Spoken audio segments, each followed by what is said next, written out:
I thought you would like me to tell you something about the voyage which I made across the ocean to meet our great friend, the President of the United States.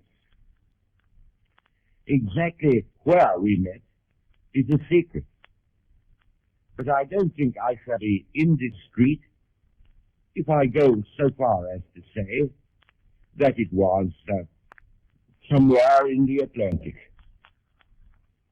in a spacious, landlocked bay, which reminded me of the west coast of Scotland, powerful American warships protected by strong flotillas and far-ranging aircraft awaited our arrival, and, as it were, stretched out a hand to help us in. Our party arrived in the newest, or almost the newest, British battleship, the Prince of Wales, with a modest escort of British and Canadian destroyers. And there for 3 days I spent my time in company, and I think I may say in comradeship, with Mr. Roosevelt, while all the time the chiefs of the staff and naval and military commanders, both of the British Empire and of the United States, sat together in continual council. President Roosevelt is the thrice chosen head of the most powerful state and community in the world. I am the servant of King and Parliament, at present charged with the principal direction of our affairs in these fateful times. And it is my duty also to make sure, as I have made sure, that anything I say or do in the exercise of my office is approved and sustained by the whole British Commonwealth of Nations. Therefore, this meeting was bound to be important because of the enormous forces, at present only partially mobilized, but steadily mobilizing, which are at the disposal of these two major groupings of the human family, the British Empire and the United States, who, fortunately for the progress of mankind, happen to speak the same language and very largely think the same thoughts, or anyhow, think a lot of the same thoughts. The meeting was therefore symbolic. That is its prime importance. It symbolizes in a form and manner which everyone can understand in every land and in every clime the deep underlying unities which stir and at decisive moments rule the English-speaking peoples throughout the world. Would it be presumptuous for me to say that it symbolizes something even more majestic, namely the marshalling of the good forces of the world against the evil forces which are now so formidable and triumphant, and which have cast their cruel spell over the whole of Europe and a large part of Asia? This was a meeting which marks forever in the pages of history the taking up by the English-speaking nations, amid all this peril, tumult, and confusion, of the guidance of the fortunes of the broad, toiling masses in all the continents, and our loyal effort, without any clog of selfish interest, to lead them forward out of the miseries into which they have been plunged, back to the broad high road of freedom and justice. This is the highest honor and the most glorious opportunity which could ever have come to any branch of the human race. When one beholds how many currents of extraordinary and terrible events have flowed together to make this harmony, even the most skeptical person must have the feeling that we all have the chance to play our part and do our duty in some great design, the end of which no mortal can foresee. Awful and horrible things are happening in these days. The whole of Europe has been wrecked and trampled down by the mechanical weapons and barbaric fury of the Nazis.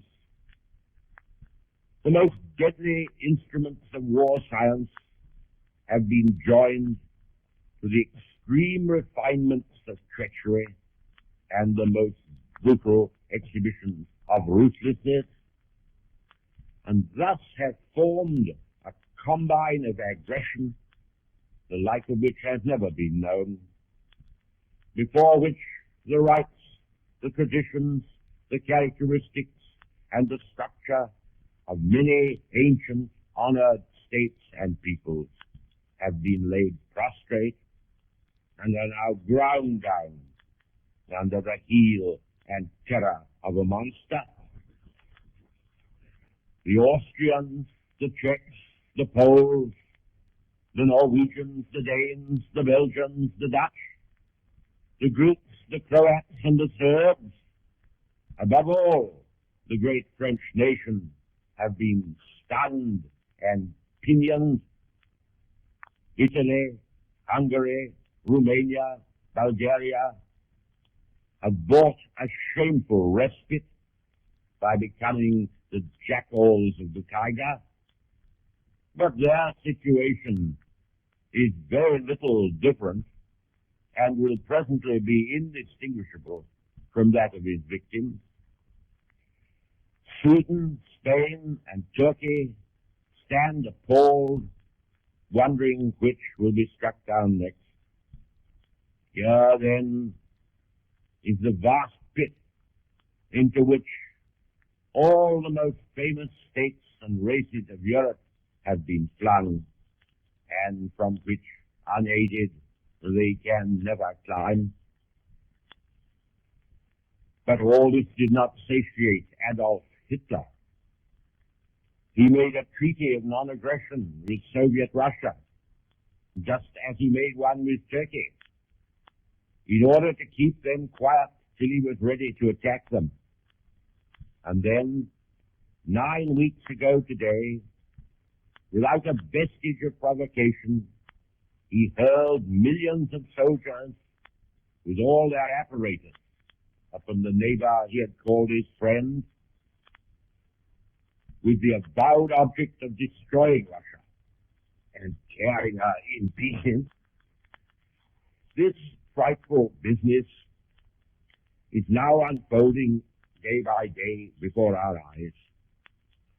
Here is a devil who, in a mere spasm of his pride and lust for domination, can condemn 2 or 3 millions, perhaps it may be many more, of human beings to speedy and violent death. Let Russia be blotted out. Let Russia be destroyed. Order the armies to advance. Such were his decrees. Accordingly, from the Arctic Ocean to the Black Sea, 6 or 7 millions of soldiers are locked in mortal struggle. But this time it was not so easy. This time it was not all one way. The Russian armies and all the peoples of the Russian Republic have rallied to the defense of their hearths and homes. For the first time, Nazi blood has flowed in a fearful flood. Certainly 1.5 million, perhaps 2 millions of Nazi cannon fodder have bit the dust of the endless flames of Russia. The tremendous battle rages along nearly 2,000 miles of front. The Russians fight with magnificent devotion. Not only that, our generals who have visited the Russian front line report with admiration the efficiency of their military organization and the excellence of their equipment.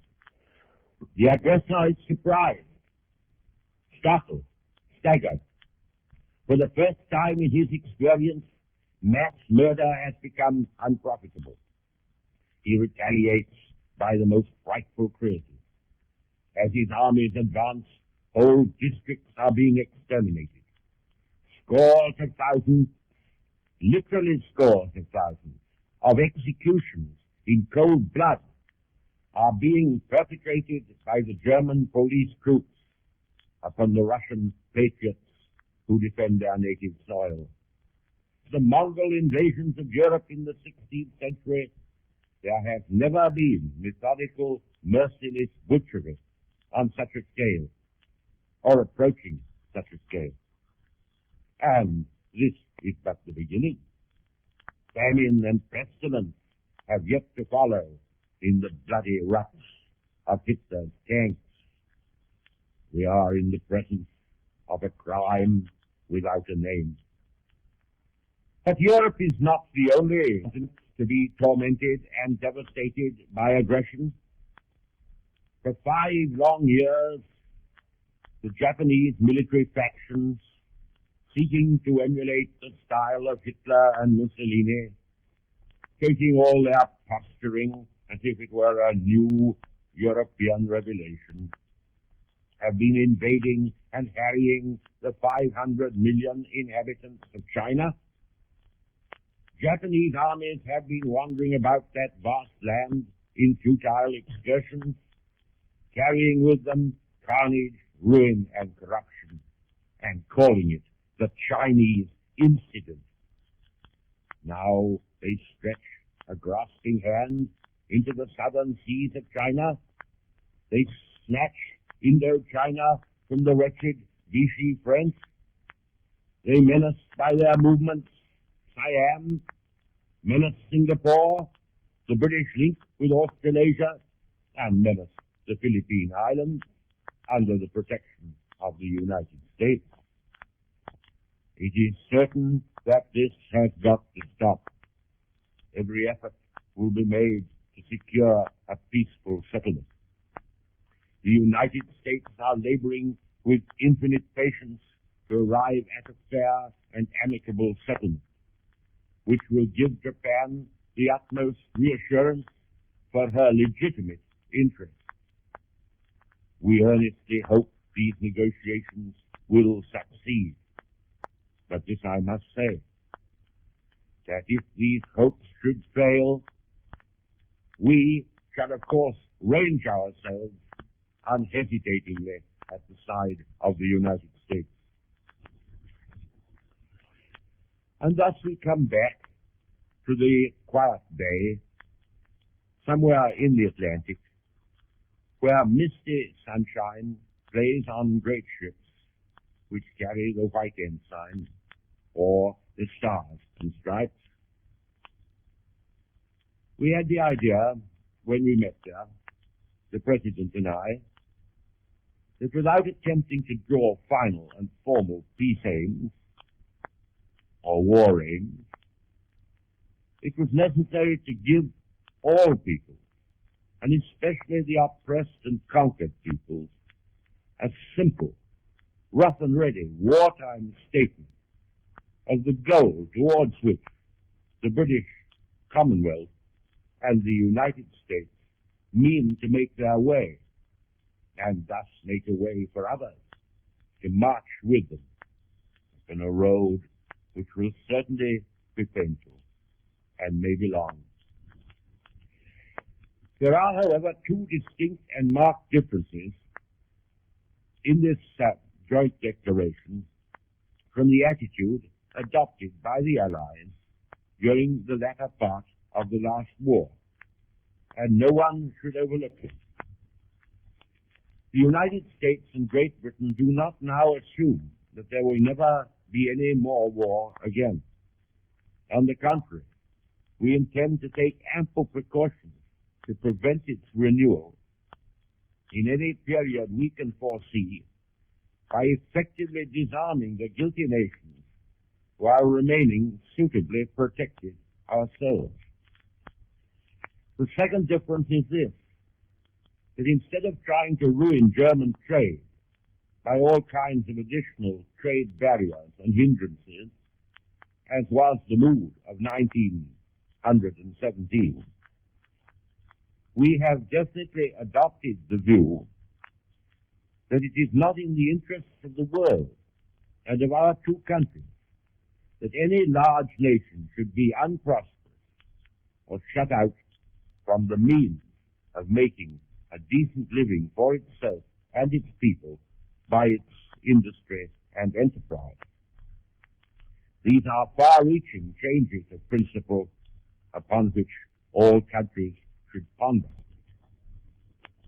Above all, it was necessary to give hope and the assurance of final victory to those many scores of millions of men and women who are battling for life and freedom, or who are already bent down under the Nazi yoke.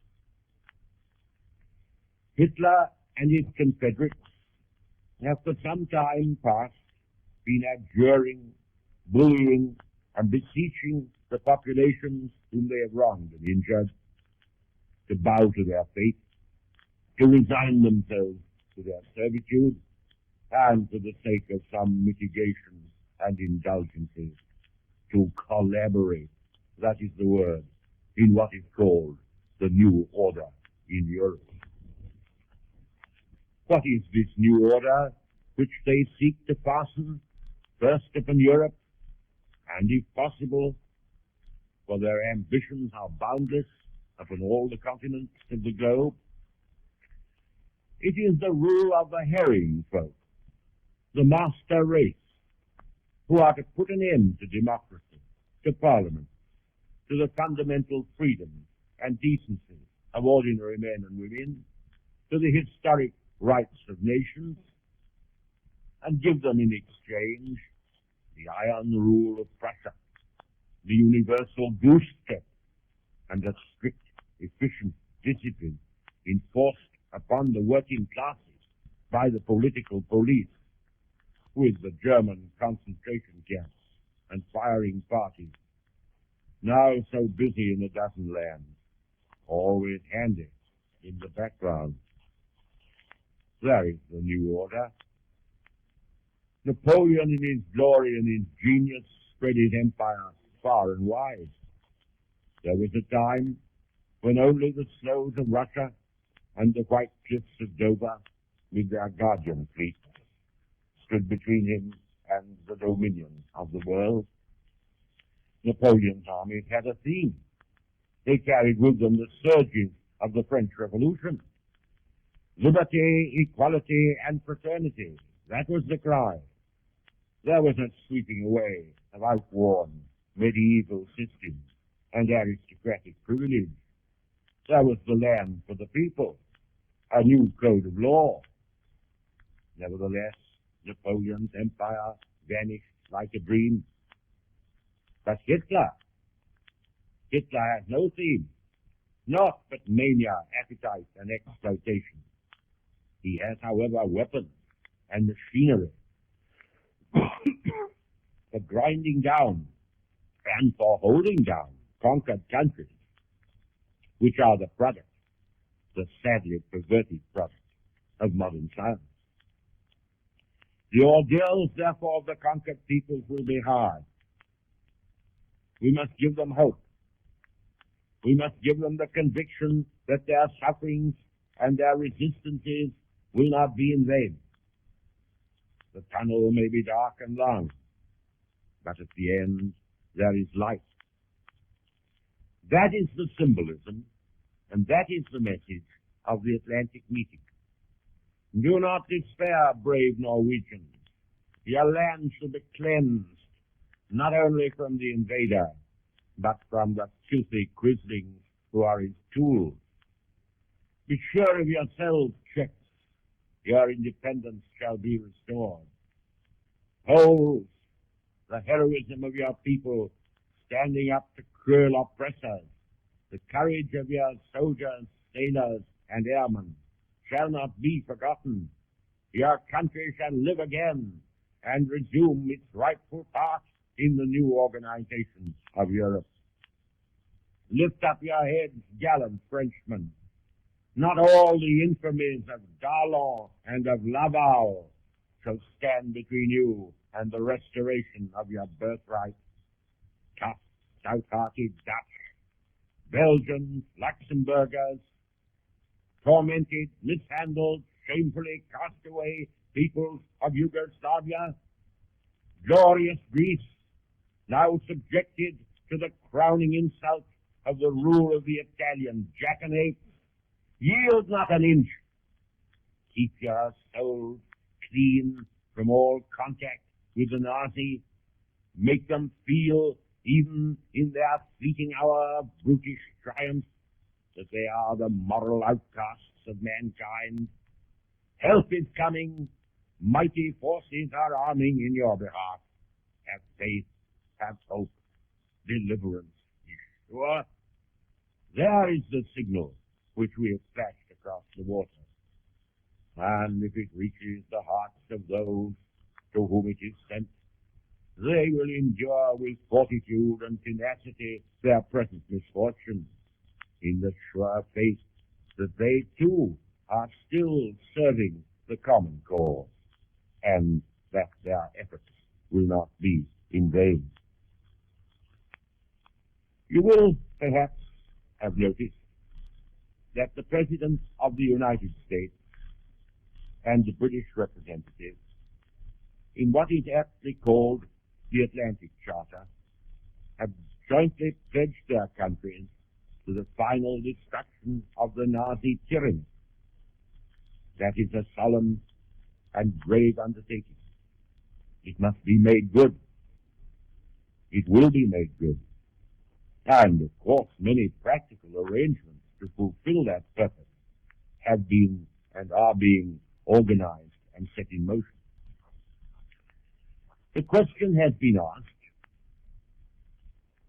how near is the United States to war? There is certainly one man who knows the answer to that question.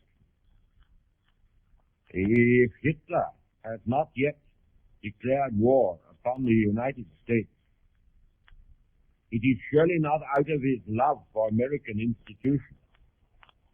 It is certainly not because he could not find a pretext. He has murdered half a dozen countries for far less. Fear of immediately redoubling the tremendous energies now being employed against him is no doubt a restraining influence.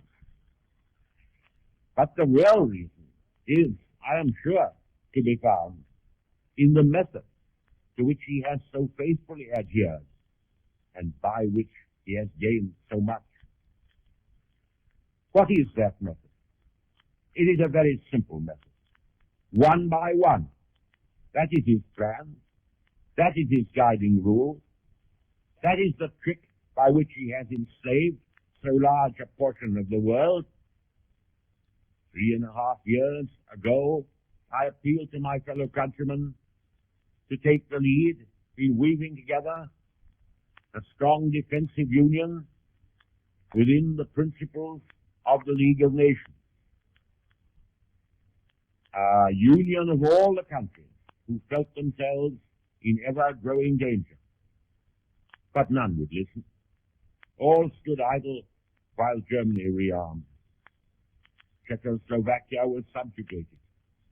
A French government deserted their faithful ally and broke a plighted word in that ally's hour of need. Russia was cajoled and deceived into a kind of neutrality or partnership while the French army was being annihilated. The Low Countries and the Scandinavian countries, acting with France and Great Britain in good time, even after the war had begun, might have altered its course and would have had, at any rate, a fighting chance. The Balkan states had only to stand together to save themselves from the ruin by which they are now engulfed. but one by one they were undermined and overwhelmed. Never was the career of crime made more smooth. Now Hitler is striking at Russia with all his might, well knowing the difficulties of geography which stand between Russia and the aid which the Western democracies are trying to bring. We shall strive our utmost to overcome all difficulties and to bring this aid. We have arranged for a conference in Moscow between the United States, British, and Russian authorities to settle the whole plan. No barrier must stand in the way. But why is Hitler striking at Russia and inflicting and suffering himself? Or rather, making his soldiers suffer this frightful slaughter? It is with the declared object of turning his whole force upon the British Islands. And if he could succeed in beating the life and strength out of us, which is not so easy, then is the moment when he will settle his account, and it is already a long one, with the people of the United States, and generally with the Western Hemisphere. One by one, there is the process, there is the simple, dismal plan which has served Hitler so well. It needs but one final successful application to make him the master of the world. I am devoutly thankful that some eyes at least are fully open to it while time remains. I rejoice to find that the President saw in that true light and proportion by which the American people, as well as the British people, is set. It was indeed by the mercy of God that he began 8 years ago that revival of the strength of the American Navy, without which the New World today would have to take its orders from the European dictators, but with which the United States still retains the power to marshal her gigantic strength, and in saving herself, render an incomparable service to mankind. We had a church parade on the Sunday in our Atlantic Bay. The President came onto the quarterdeck of the Prince of Wales, where there were mingled together many hundreds of American and British sailors and Marines. The sun shone bright and warm, while we all sang the old hymns which are our common inheritance and which we learned as children in our home. We sang the hymn founded on the psalm which John Hamden's soldiers sang when they bore his body to the grave, and in which the brief, precarious span of human life is contrasted with the immutability of him, to whom 1,000 ages are but as yesterday, and as a watch that is past in the night.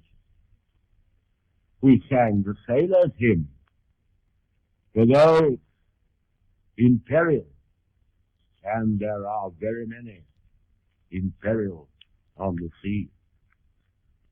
We sang, "Onward, Christian soldiers," and indeed I felt that this was no vain presumption, but that we had the right to feel that we were serving a cause for the sake of which a trumpet had sounded from on high.